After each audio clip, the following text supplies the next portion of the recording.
이 같은 검찰 내홍과는 별개로 서울중앙지검은 확보한 김 여사 진술 등을 토대로 수사를 이어가고 있습니다. 주가 조작 사건과 관련해서는 연루된 계좌주들을 사실상 전수조사할 방침인 것으로 알려졌습니다. 김태원 기자입니다.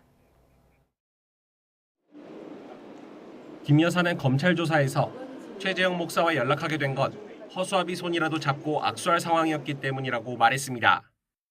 대선 국면에서 불거진 줄리 의혹 등 여러 논란에 대한 자신의 억울함을 동양 출신이자 부친과 알고 지냈다는 최재형 목사라면 이해해줄 것으로 생각했다는 겁니다.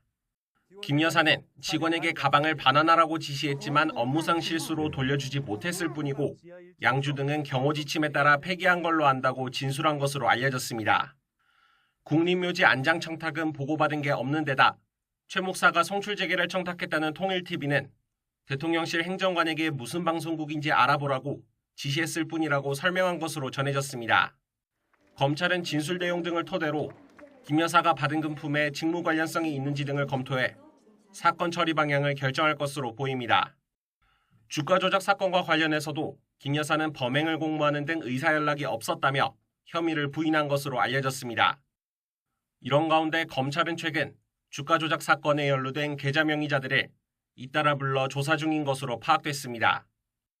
당시 주가 조작에는 모두 91명의 157개 계좌가 동원됐는데 사실상 전수조사할 방침인 걸로 전해졌습니다. 또 필요하다면 최 씨에 대한 조사도 검토할 수 있다는 입장인 것으로 알려졌습니다. 주가 조작 공범으로까진 처벌하기 어렵다면 관련자들에게 방조 혐의를 적용할 여지는 없는지 검토해보기 위한 것으로 풀이됩니다. 검찰이 김 여사 의혹 수사를 마무리하기 위해 속도를 올리고 있는 가운데 처분 결과에 따른 파장도 작지 않을 전망입니다. YTN 김태원입니다.